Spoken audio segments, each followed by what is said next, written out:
The bridge of the UES Thunderstrike hummed with quiet activity as Admiral Jake Morrison watched the stars through the main viewing screen. The massive battleship cut through space like a steel shark, its hull bristling with weapons that could crack planets. 300 years after humanity first left Earth, ships like the Thunderstrike had made humans feared across the galaxy. Morrison was a tall man with graying hair and sharp blue eyes that had seen too many battles. He wore the dark blue uniform of Earth Defense Fleet with pride, though the weight of command sometimes made his shoulders ache. Around him, his crew worked at their stations with the smooth efficiency that came from years of training and combat experience. "Admiral, we're receiving something strange," called out Communications Officer Lisa Carter from her station. She was young, maybe 25, with short brown hair and quick hands that danced across her control panel. "It's coming through on every frequency we monitor." Morrison moved to her station, his boots silent on the metal deck. "What kind of signal?" Lisa's face was pale as she adjusted her headset. "It's a distress call, sir. But it's not like anything I've heard before." The voice sounds desperate, almost crying. "Put it through the main speakers," Morrison ordered. The bridge fell silent as alien words filled the air. The voice was high and musical, but it shook with terror and grief. Even though the translator couldn't handle the rapid speech, everyone could hear the fear. "Can you clean it up?" Morrison asked. Lisa worked quickly, her fingers flying over the controls. Slowly, the alien words became clear English through the translation system. "Please, anyone who can hear this message. This is High Speaker Vron of the Zilani Republic. Our worlds are burning. They came from the darkness between stars. Ships like living nightmares. We are a peaceful people. We have no weapons, no way to fight them. They destroy our cities and take our children. Please, if there is any mercy in the galaxy, help us. We are dying." The message repeated, and Morrison felt ice form in his stomach. He had heard stories about the Zilani from other species. They were gentle beings who spent their time making art and studying the stars. They had no military, no weapons beyond simple tools. If someone was attacking them, it would be like wolves hunting sheep. Lisa tried to trace the signal, find out where it's coming from. "Already working on it, Admiral." Her hands moved quickly. "The signal is coming from the Zilani home system, about 6 days away at maximum speed. But sir, there's something else." "What?" "I'm picking up scattered reports on the emergency channels. Other species are talking about the same thing. The Korthak Empire has invaded Zilani space." Morrison's blood went cold. Every human military officer knew about the Korthak. They were insect-like creatures that lived only to conquer and consume. Their ships were grown, not built, living creatures that could heal themselves and spawn new fighters during battle. They had wiped out dozens of species over the past century. "Get me Captain Bennett and Captain Torres on secure channel," Morrison ordered. Within minutes, the faces of his 2 fellow captains appeared on the main screen. Captain Roy Bennett commanded the UES Stormbreaker, a lean man with steady brown eyes and a calm voice that never changed, even in battle. Captain Helen Torres led the UES Ironwolf, a fierce woman with black hair and a reputation for charging straight into impossible fights. "You both heard the message?" Morrison asked. "Every word," Bennett replied. "The Korthak don't leave survivors. If we don't help the Zilani, they'll all be dead within a week." Torres nodded, her dark eyes blazing. "The question is, what can 3 ships do against the entire Korthak fleet? Intelligence reports say they have over 200 bioships in that system." Morrison looked at his fellow captains, these men and women he had served with for years. They all knew the odds. 3 human battleships against 200 enemy vessels was suicide. But they also knew something else. Humanity had built its reputation in the galaxy by doing what others thought impossible. "I'm not going to order anyone to follow me," Morrison said quietly. "This isn't our fight. The Zilani system is far outside Earth territory. Command will probably court-martial us for leaving our patrol zone." Bennett smiled grimly. "Jake, you know my answer. The Stormbreaker stands ready." Torres laughed, but there was no humor in it. "Did you really think I'd let you 2 have all the glory? The Iron Wolf is with you." Morrison nodded, feeling pride swell in his chest. This was why humanity was different from other species. When someone called for help, humans answered, "No matter the cost, very well. We form Task Force Retribution and make best speed for the Zilani system. Begin combat preparations immediately. This is going to be the fight of our lives." As the 3 battleships changed course, their crews worked frantically to prepare for battle. In the Thunderstrike's engine room, Chief Engineer Danny Walsh pushed the massive reactors to their limits, knowing they would need every bit of speed and power. On the gun decks, weapons crews checked and rechecked their railguns and plasma cannons. Dr. Kevin Barnes, the fleet's expert on alien species, gathered everything he could find about Korthak biology and tactics. The enemy was unlike anything humans had faced before. Their bioships could heal damage, adapt to new weapons, and coordinate like a single giant organism. In the Marine barracks, Master Sergeant Patricia Cole drilled her troops for boarding operations.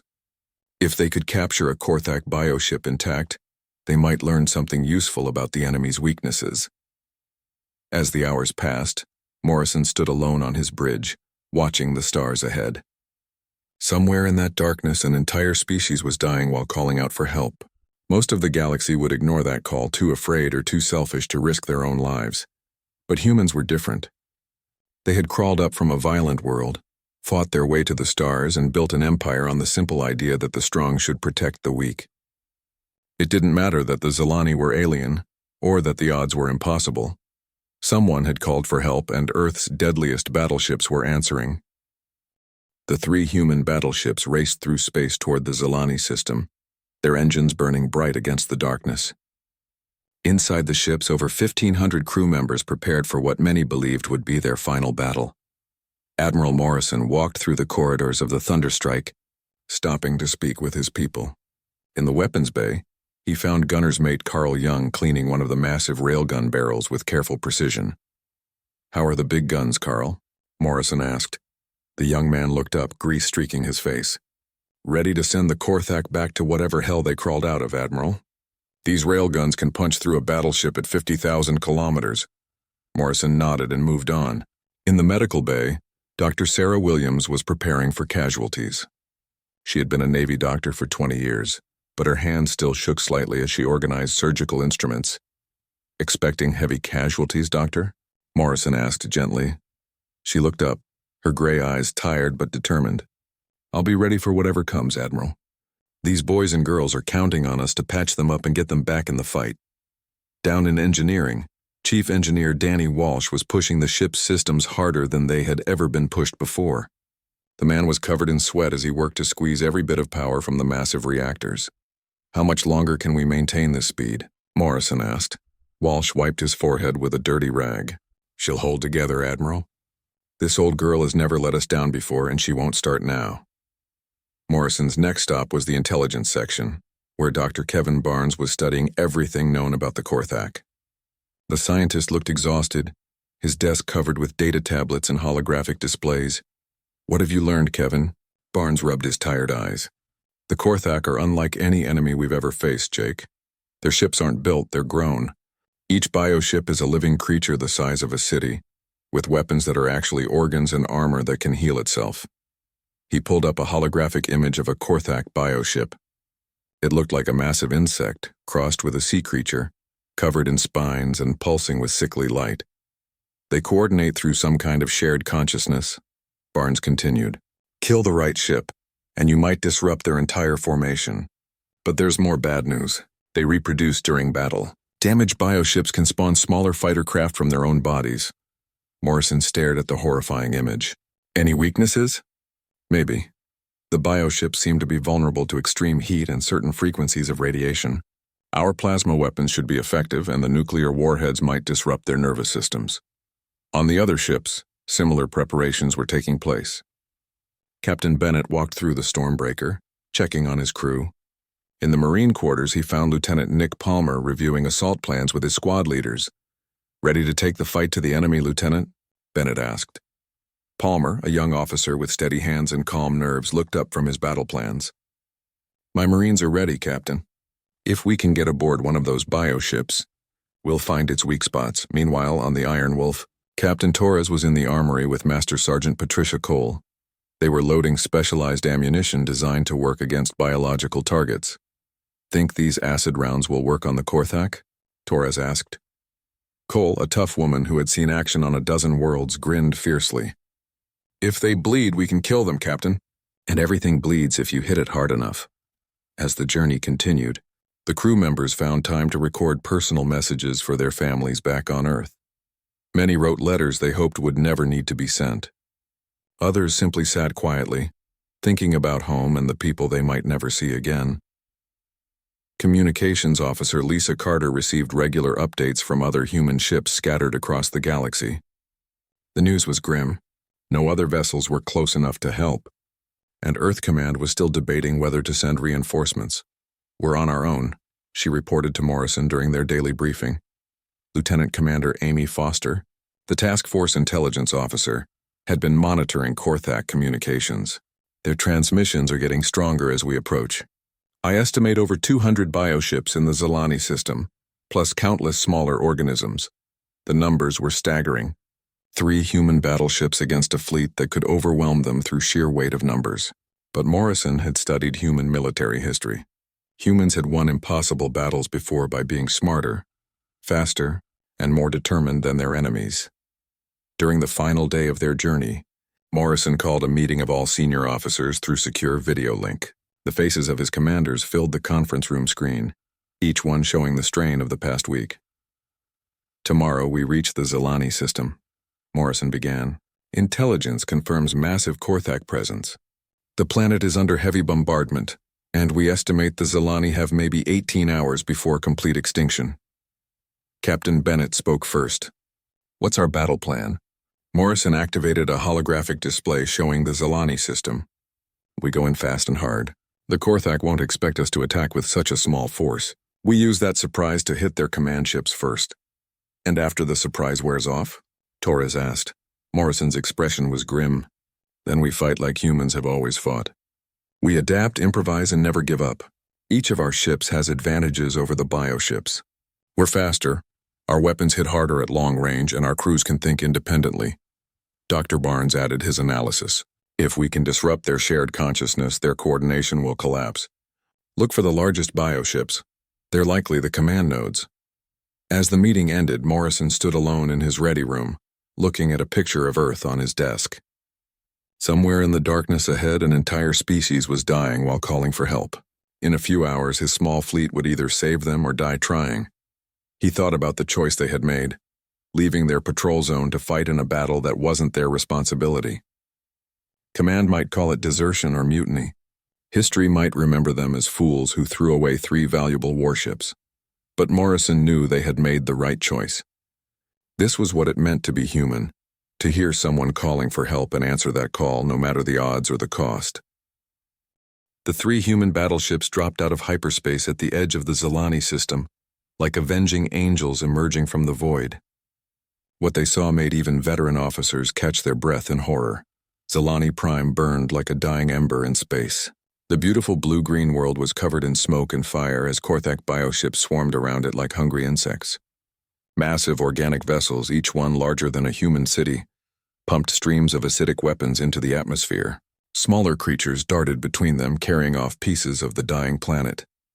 Admiral Morrison stood on the bridge of the Thunderstrike, his jaw clenched as he watched an entire civilization being devoured. Beside him, Communications Officer Lisa Carter was pale as she tried to pick up any signals from the planet's surface. "I'm getting scattered transmissions," she reported, her voice shaking. "Emergency broadcasts from shelters deep underground. They're running out of air and food." "How long do they have?" Morrison asked. Dr. Kevin Barnes, studying the bioship formations through the ship's sensors, answered grimly. "At the current rate of destruction, maybe 12 hours. The Korthak are systematically breaking through to the underground cities." Morrison activated the fleet communication system. "All ships, this is Admiral Morrison. You can see what we're facing. 237 bioships of various sizes, plus countless smaller organisms. The odds are about 80 to 1 against us." Captain Bennett's voice came through clearly from the Stormbreaker. "Good. Then it's a fair fight." Captain Torres laughed fiercely over the comm from the Iron Wolf. "I was worried this would be too easy." Morrison smiled grimly. This was why he was proud to serve with these people. In the face of impossible odds, humans didn't despair. They made jokes and got ready to fight. All ships arm weapons and raise shields. "We're going in fast and hard. Target the largest bioships first. They're likely command vessels." The Korthak fleet had noticed the 3 human ships. A ripple of movement went through their formation as hundreds of alien vessels began turning toward this unexpected threat. The bioships pulsed with angry red and orange lights as they communicated through their shared consciousness. Morrison opened a channel on all frequencies and broadcast a message. that would be remembered across the galaxy. This is Admiral Jake Morrison of the Earth Defense Fleet. You have 30 seconds to withdraw from Zilani space, or we will remove you by force. The Korthak response was immediate. Dozens of fighter-sized organisms detached from the larger bioships and swarmed toward the human fleet like angry wasps. Each one was a living weapon, bred for killing with acid-spitting organs and razor-sharp claws. Incoming fighters bearing 005 called out Tactical Officer Marcus Stone from his station. Estimated 300 hostiles closing fast. All ships, open fire, Morrison commanded. The Thunderstrike's main railgun spoke first, sending streams of metal slugs into the swarm of biofighters at a significant fraction of light speed. The projectiles tore through the organic fighters like bullets through paper, creating brilliant explosions as the creatures burst apart. The Stormbreaker and Ironwolf joined the barrage, their weapons creating a deadly crossfire that turned space into a killing field. But for every biofighter they destroyed, 2 more seemed to take its place. They're learning our firing patterns, reported Stone, sweat beading on his forehead. The survivors are adapting their approach. This was exactly what Dr. Barnes had warned them about. The Korthak bioships could evolve and adapt during combat, sharing information through their hive mind. Switch to random targeting, Morrison ordered. Don't let them predict our shots. The human fleet pushed deeper into the system, their weapons blazing constantly. Captain Torres used the Iron Wolf's experimental stealth systems to disappear from sensors, reappearing behind enemy formations to deliver devastating surprise attacks. Her plasma cannon sliced through bioship hulls like knives through flesh. Captain Bennett took the Stormbreaker on a series of high-speed attack runs, using the ship's superior acceleration to hit enemy vessels and retreat before they could respond. His crew worked with mechanical precision, loading and firing as fast as their weapons could cycle. But it was Morrison who made the first breakthrough. The Thunderstrike had been taking heavy fire from a cluster of medium-sized bioships when Chief Gunner Carl Young made a crucial observation. "Admiral, look at this," Young called out, pointing to his targeting display. "These 3 bioships are moving in perfect coordination. I think they're connected somehow." Dr. Barnes rushed to the tactical station and studied the sensor readings. "Jake, he's right. These ships are linked by some kind of organic network. If we could disrupt that connection..." Morrison made an instant decision. "All weapons focus fire on the central ship in that cluster. Maximum firepower. The Thunderstrike's entire arsenal concentrated on a single bioship. Railguns, plasma cannons, and nuclear torpedoes hammered the creature until its organic armor began to crack and bleed. When it finally exploded, something unexpected happened. The other 2 bioships in the cluster began spinning out of control, their coordination completely broken. "That's it," Barnes shouted with excitement. "The bioships share a collective nervous system. Destroy the right nodes and you can disrupt entire sections of their fleet." Morrison immediately shared this discovery with the other ships. Within minutes, all 3 human vessels were hunting for the command nodes that controlled groups of bioships. Each successful kill created chaos in the enemy formation. The tide of battle began to turn. Captain Torres found and destroyed a massive bioship that seemed to be coordinating the planetary bombardment. Immediately, dozens of smaller vessels stopped their attack on Zilani Prime and began milling around in confusion. Captain Bennett used his ship's superior speed to dart between enemy formations, targeting what appeared to be communication vessels. Every time he destroyed one, another section of the Korthak fleet lost coordination. But the victory came at a cost. The Iron Wolf took a direct hit from a bioship's acid weapon, eating through the armor on the port side. Emergency klaxons wailed as the crew fought to contain the damage. "Torres, report," Morrison called over the comm. "We're hurt but still fighting," came the reply, though Morrison could hear the strain in her voice. "Hull breach on decks 7 through 12. We've lost 2 weapon systems." The Stormbreaker wasn't doing much better. A swarm of biofighters had managed to attach themselves to the hull and were trying to bore through to the interior. Captain Bennett had ordered his Marines to suit up and prepare for boarding actions. On the Thunderstrike, the situation was becoming desperate. Despite their tactical successes, the sheer number of enemy ships was overwhelming. For every bioship they destroyed, 3 more moved to take its place. "Admiral, we're down to 60% ammunition," reported Stone. "At this rate, we'll run out of weapons before we run out of targets." Morrison studied the tactical display, his mind racing. They had hurt the enemy badly and saved countless Zilani lives. But they couldn't keep this up much longer. They needed a decisive action, something that would break the entire Korthak fleet. Then he saw it. A massive bioship, nearly 2 kilometers long, hanging back from the main battle. It wasn't firing weapons or coordinating attacks. Instead, it seemed to be observing, thinking. "Kevin, look at that ship," Morrison said, pointing to the massive vessel. "What do you think?" Dr. Barnes studied the readings and his eyes went wide. "Jake, I think that's the hive mind itself. The Central Intelligence coordinating this entire invasion." Morrison nodded grimly. He knew what they had to do, even though it would likely mean the end for all of them. But if they could destroy that ship, the entire Korthak fleet would collapse into chaos. "All ships, new target," he announced. "We're going after the big one." The massive Korthak hive ship dominated space like a living mountain. 2 kilometers of organic armor covered in weapons that pulsed with deadly light. As Admiral Morrison studied the monster through his ship's sensors, he realized this single vessel was larger than some human cities. "All ships, form attack formation," Morrison commanded.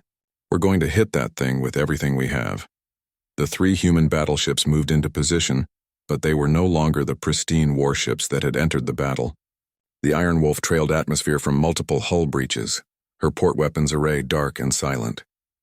Captain Torres had lost nearly a third of her crew, but her voice remained steady over the comm. "Iron Wolf ready for attack run," she reported. "We might not have much firepower left, but what we have is yours, Admiral." The Stormbreaker was in better shape, but Captain Bennett's ship had its own problems. Biofighters were still attached to the hull, trying to burn their way inside. His Marines were fighting a running battle through the ship's corridors against creatures that had managed to breach the outer armor. "Stormbreaker standing by," Bennett reported. "We'll give you all the covering fire we can." Morrison looked around his own bridge. The Thunderstrike had taken damage too. Smoke drifted from damaged control panels and several crew members sported bandages from minor injuries, but his ship was still fighting and that was all that mattered. "Kevin, what can you tell me about that thing?" Morrison asked Dr. Barnes. The scientist was studying every piece of data their sensors could gather. "It's definitely the command ship, Jake. I'm reading massive neural activity. This thing is thinking for the entire fleet." "But look at these power readings." Barnes highlighted sections of his display.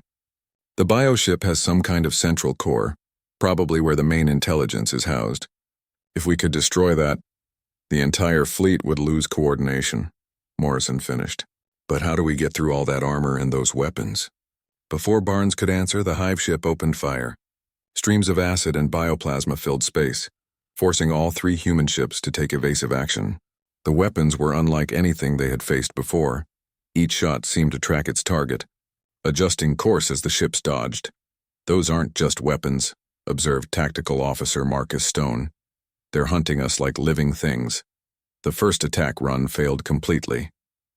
The human ships poured fire into the hive ship's armor, but the massive creature simply absorbed the damage and began to heal itself. Worse, it was spawning new biofighters from wounds in its hull, adding to the swarm already trying to overwhelm the human fleet.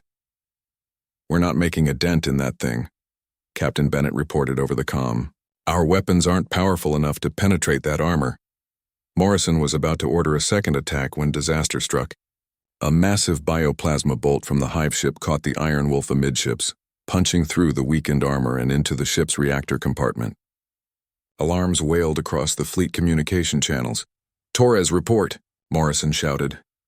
Captain Helen Torres's voice came through filled with static and background noise of emergency alarms. "We've lost primary power, Jake. Reactor containment is failing. I'm ordering evacuation of all non-essential areas." Morrison watched in horror as the Iron Wolf began to drift, her engines dark and her weapons silent. More biofighters swarmed toward the crippled ship, sensing weakness like sharks smelling blood and water. "Roy, get the Stormbreaker over there and cover their evacuation," Morrison ordered. "Already on it," Bennett replied, pushing his ship toward the Iron Wolf at maximum acceleration. But Captain Torres had other plans.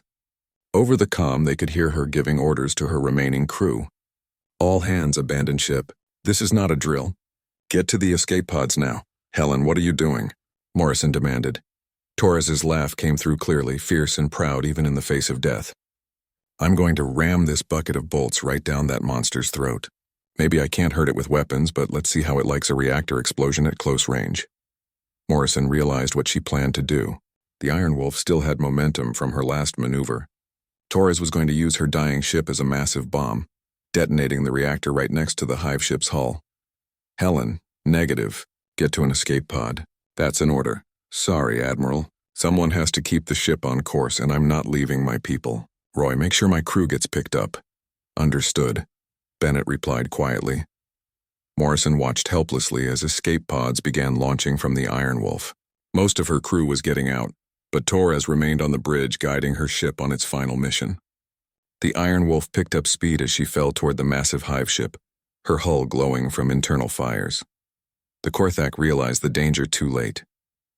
Biofighters swarmed around the dying human ship, trying to destroy it before it could reach the hive ship. But Torres had timed her run perfectly. The Iron Wolf smashed into the hive ship's side just as her reactor went critical. The explosion lit up space like a newborn star.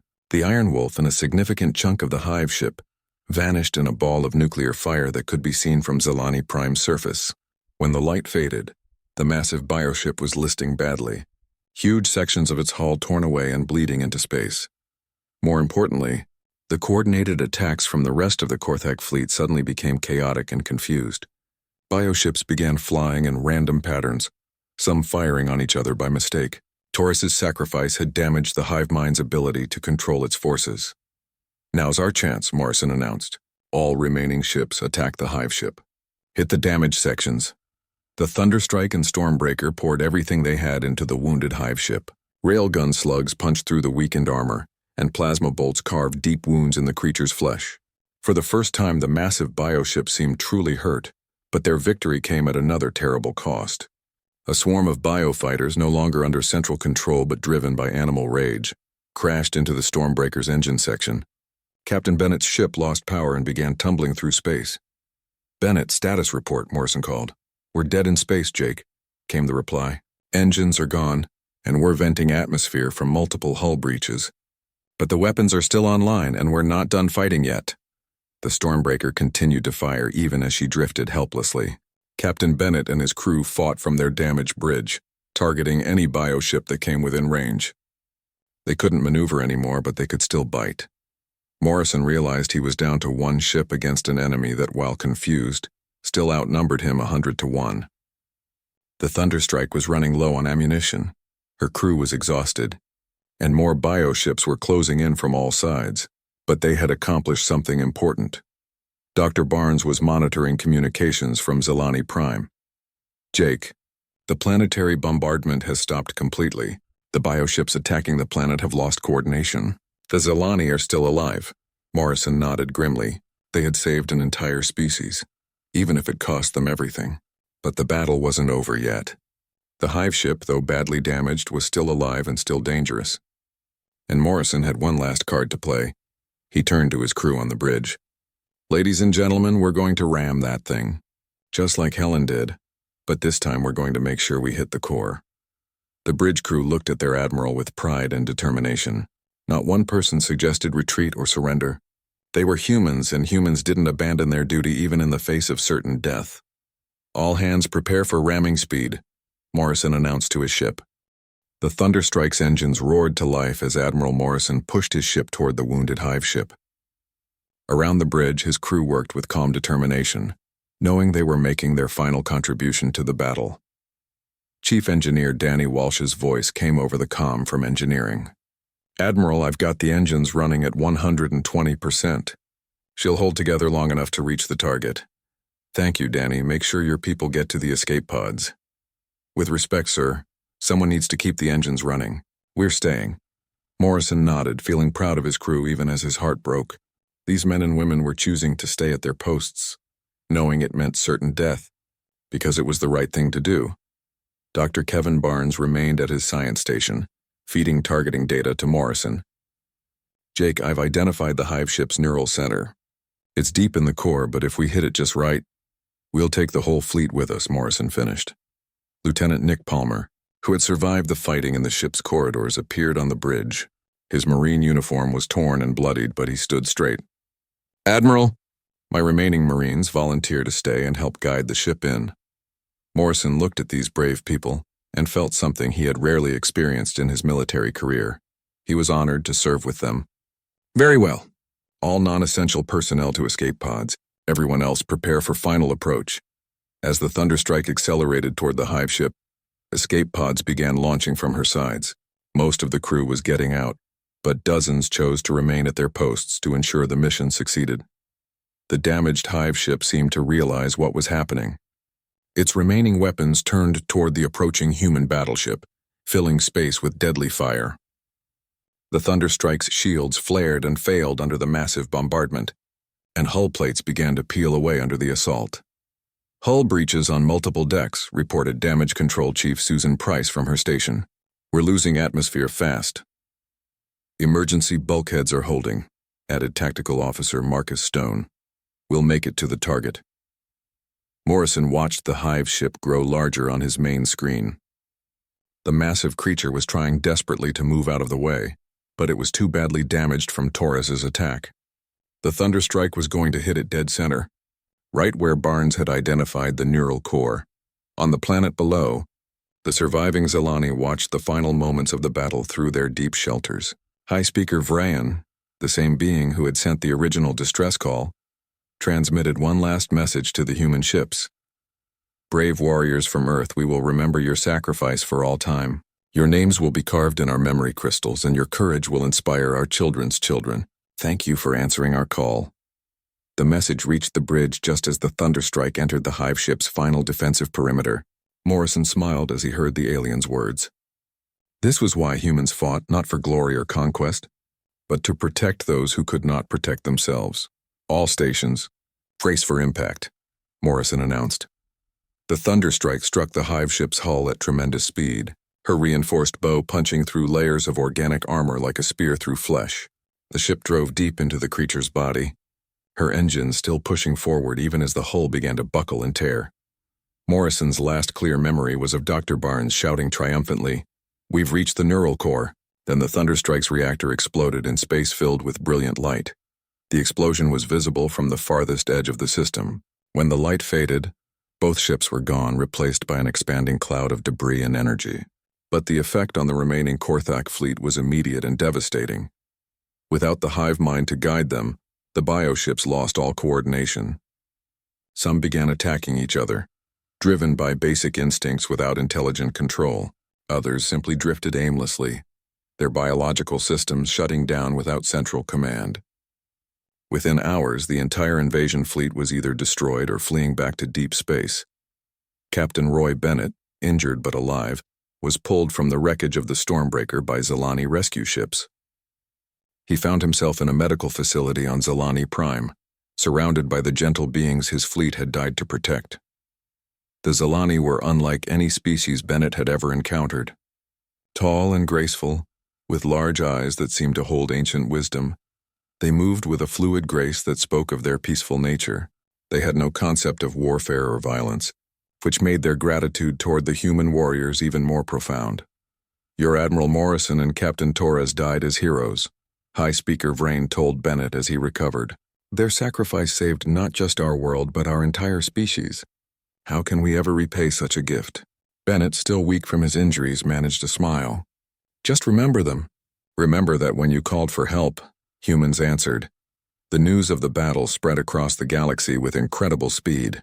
Other species who had dismissed humanity as just another aggressive young race suddenly viewed Earth with new respect and wariness. The battle became known as the Miracle at Zelani, proving that human determination could overcome impossible odds. On Earth, the families of the fallen crews were honored at special ceremonies. The 3 battleships were rebuilt with improved designs based on data recovered from the battle. The new ships carried the names of their predecessors, the Thunderstrike II, Iron Wolf II, and Stormbreaker II, ensuring that the memory of the heroes would live on. But perhaps the most important change was in how other species viewed humanity. The Korthak Empire, learning of their fleet's complete destruction at the hands of just 3 human ships, decided that Earth was a threat to be avoided rather than conquered. Other aggressive species reached similar conclusions. Meanwhile, peaceful species began reaching out to humanity, offering trade agreements and defensive pacts. The Zilani became humanity's closest allies, their artists creating beautiful monuments to commemorate the battle, and their scientists sharing advanced technologies as a gesture of gratitude. Years later, Captain Bennett, now promoted to Admiral, stood in the memorial garden on Zilani Prime. The monument was a work of art unlike anything humans had ever created, a crystal sculpture that captured light and sound, playing back Morrison's final transmission whenever someone approached. "This is Admiral Jake Morrison of the Earth Defense Fleet. We came because you called for help, and we'll keep fighting until the job is done." Around the memorial, human and Zilani children played together in perfect harmony, unaware that their peaceful world had been purchased with the blood of heroes who came from across the stars, simply because it was the right thing to do. Bennett watched them play and smiled. This was the true victory, not the destruction of an enemy fleet, but the creation of a future where different species could live together in peace and friendship. As he walked away from the memorial, Bennett thought about the choice they had made so many years ago. They had left their patrol zone to fight in a battle that wasn't officially their responsibility. Command had initially threatened court-martial, but public opinion and the gratitude of allied species had turned the three captains into the greatest heroes in human military history. The galaxy now knew a simple truth about humanity. When innocent lives were threatened, Earth's deadliest battleships would answer the call, no matter the odds, no matter the cost. And that knowledge had made the galaxy a safer place for everyone. In the end, that was the greatest victory of all.